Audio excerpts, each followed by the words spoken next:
Physics classes are usually just normal and boring, but this class was a hell of a ride. Buckle up your seatbelts because this is another goofy story about how I got in trouble for not having internet. This story takes place where all other great stories takes place, in the high school computer lab.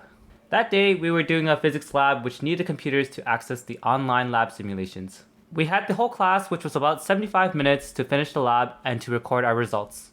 In physics, Isaac Newton and Albert Einstein are important figures to shape what we now know as modern physics. Honestly, I think me and the boys were at least as good as Newton or even Einstein. Honestly, maybe even a little bit better. Because we sped run that lab in like 30 minutes, leaving almost half the class to do whatever we wanted.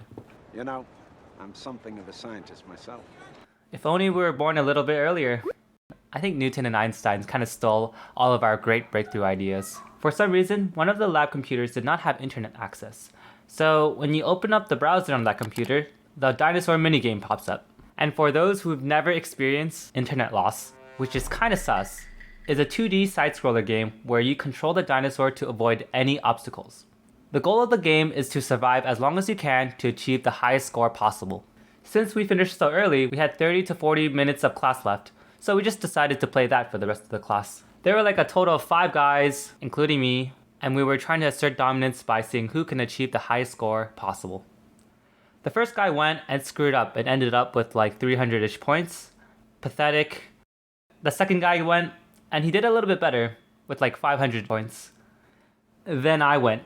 I don't really like to brag, but I rarely had internet access when I was younger, so this was kind of my main game. So I had a few more tricks up my sleeves than my friends, which was kind of sad. But it is what it is. My amateur friends played with the spacebar, which is fine. The thing is, they can only jump up to dodge the obstacles. You could get by the beginning of the game with just jumping because the only obstacle in the game are the cactuses. However, as you get further into the game starts to introduce a flying bird dinosaur, which you can choose to jump or duck to dodge. I pulled out what you would call a pro gamer move, from all the dinosaur minigame experience. This was a breakthrough that put Albert Einstein's and Newton's discoveries to shame. The arrow keys. This blew all of their minds. The arrow key method was just a better way to play. You can jump up normally with the up arrow key, but you can also duck down with the down arrow key, which is so much better for the flying bird dinosaurs because when you jump, there's a small window where you can't move. So if you miss time to jump, you basically just die. Crap. Also, with ducking, you can start doing party tricks, You can like duck a lot of times like this, and it kind of makes the dinosaur look like it's dancing.